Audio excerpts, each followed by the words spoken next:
Telangana state public service commission ने group 3 के इम्तिहानात के शेड्यूल का ऐलान कर दिया। तहरीर इम्तिहानात 17 और 18 नवंबर को होंगे। खासतौर पर पेपर 1 17 नवंबर को सुबह 10 बजे से दोपहर 12:30 बजे तक होगा। उसके बाद पेपर 2 उसी दिन दोपहर 3 बजे से शाम 5:30 बजे तक होगा। पेपर 3 18 नवंबर को सुबह 10 बजे से दोपहर 12:30 बजे तक होगा। बताया गया है कि उम्मीदवार 10 नवंबर को कमीशन की वेबसाइट से हॉल टिकट डाउनलोड कर सकते हैं।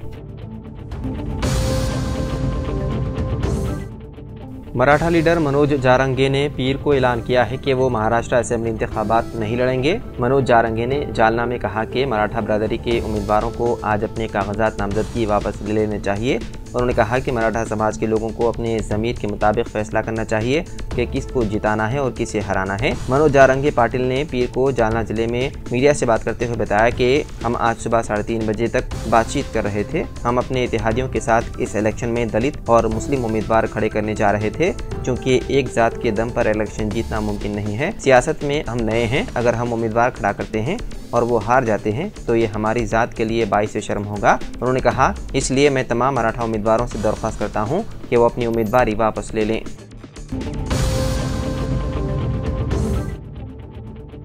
मोहब्बत से इनकार पर जुनूनी आशिक ने लड़की पर चाकू से हमला करते हुए उसको शदीद तौर पर जख्मी कर दिया। ये वारदात तेलंगाना के जिले मेदक के गवर्नमेंट डिग्री कॉलेज के करीब पेश आई। इस हमले में जख्मी लड़की को इलाज के लिए अस्पताल ले जाया गया। ताहम बेहतर इलाज के मशवरे पर उसको हैदराबाद के अस्पताल में मुंतकिल कर दिया गया। ये लड़की ओपन डिग्री इम्तिहान तहरीर करने के लिए पहुंची थी।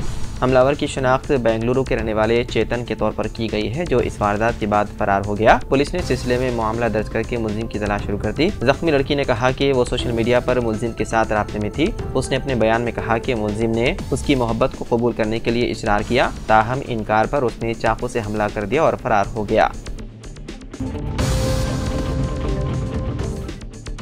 हिमाचल प्रदेश में एक बार फिर ज़लज़ले के झटके महसूस किए गए। कबायली जिले कुन्नूर में इतवार और पीर की दरमियानी रात तकरीबन 1:30 बजे ज़लज़ले के झटके महसूस किए गए। मौसमियाती मरकज़ शिमला के मुताबिक ज़लज़ले की शिद्दत रेक्टर स्केल पर 3.1 थी। ज़लज़ले का मरकज़ कुन्नूर में 31.38 डिग्री शुमाली अर्ज़ बलद और 78.17 डिग्री मशरिक़ी तूल बलद पर था और इसकी गहराई सतह ज़मीन से 10 किलोमीटर नीचे रिकॉर्ड की गई है।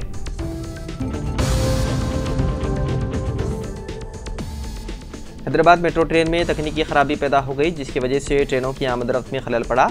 मेट्रो ट्रेन सर्विस मुअत्तल होने से मुसाफिरों को शदीद परेशानी का सामना करना पड़ा। नागोलता, रायदुर्गम और एलबी नगर मियापुर रूट्स पर मेट्रो ट्रेनें 30 मिनट तक रुक गईं। तकनीकी मसले की निशानदही की गई और उसे दुरुस्त करने के लिए तकनीकी अमले को तलब किया गया। ये मसला पीर की सुबह दफ्तरी औकात के दौरान पेश आया। आपको बता दें कि मेट्रो ट्रेन से रोजाना तकरीबन 5.5 लाख मुसाफिर सफर करते हैं। मेट्रो खिदमात पर इन्हिसार करने वाले मुसाफिर मुतबादिल रास्तों की तलाश में देखे गए। उत्तराखंड के अल्मोड़ा में भयानक हादसा पेश आया, जहां पर तकरीबन 40 मुसाफिरों से भरी बस गहरी खाई में गिर गई, जिसमें अब तक 20 लोगों की मौत हो गई। यह हादसा गढ़वाल रामनगर रूट पर सालट के करीब पेश आया। मरने वालों की तादाद में मजीद इजाफे का खदशा जाहिर किया जा रहा है। SDRF और पुलिस की टीम जाए हादसे पर पहुंचकर राहत व बचाव के काम में मसरूफ है। हादसे के वक्त कुछ मुसाफिर बाहर गिर पड़े। जख्मी मुसाफिरों ने सुबह तकरीबन 9 बजे कंट्रोल रूम को इस वाक़े की इत्तला दी।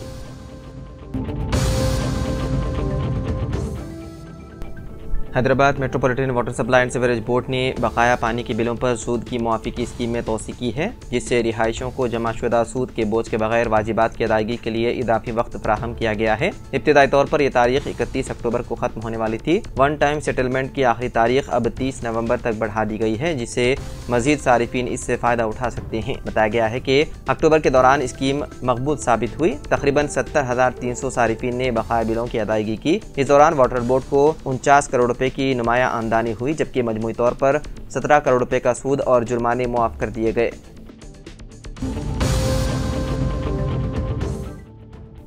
रियासत आंध्र प्रदेश में एक अफसोसनाक वाक़या पेश आया, जहां ऊंचे झूले से गिरकर एक लड़की की मौत हो गई, जबकि उसके साथी जख्मी बताए गए हैं। ये वाक़या इतवार को दिल्ली तिरुपति के तिरुचनूर रोड पर वाक़े शिल्पारामम में पेश आया। तफरीह के लिए यहां आई हुई 2 लड़कियां बड़े झूले यानी कि क्रॉस व्हील में झूलने का मजा लेने के लिए कैबिन में सवार हुई। झूला तेजी के साथ झूल रहा था कि इस दौरान अचानक 20 फुट की बुलंदी पर जाते हुई झूले का कैबिन टूटकर नीचे गिर पड़ा, जिसके नतीजे में दोनों जख्मी थी। उन्हें इलाज के लिए अस्पताल ले जाया गया, जहां 25 साला लोकेश्वरी की मौत हो गई, जबकि उसके साथ ही गौतमी शदीद जख्मी हालत में देर इलाज है।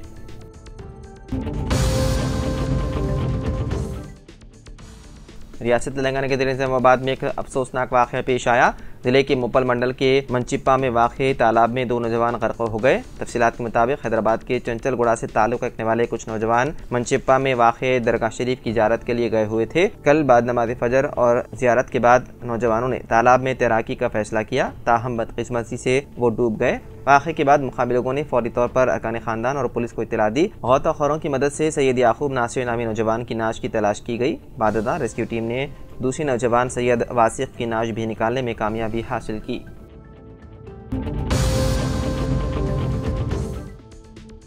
वज़ीर आला रेवंत रेड्डी ने सुप्रीम कोर्ट और हाई कोर्ट के फैसलों के तनाज़ुर में अपनी रिहाइशगाह पर वज़ीरा उत्तम कुमार रेड्डी, श्रीधर बाबू, दामोदर राज नरसिम्हा, PCC सदर महेश कुमार गौड़ और सीनियर अहदेदारों के साथ एक इजलास में मुख्तलिफ उमूर का जायजा लेने के बाद खुसूसी BC कमीशन कायम करने की हिदायत दी। वज़ीर आला ने बगैर कानूनी पेचीदगियों के बल्दियाती इदारों के BC रिजर्वेशन का मुनासिब ख्याल रखने का अहम फैसला किया। वज़ीर आला ने इस मुशावरत इजलास में मुख्तलिफ उमूर पर तबादला ख्याल किया, क्योंकि रियासत में समाजी, इक़्तिसादी, तालीमी, रोज़गार और ज़ात का सर्वे इस माह की 6 तारीख से शुरू हो रहा है। वज़ीर आला ने अहदेदारों को हुक्म दिया कि वो फौरी तौर पर हर एक की राय पर मबनी BC वक्फ यानी कि डेडिकेटेड कमीशन कायम करें।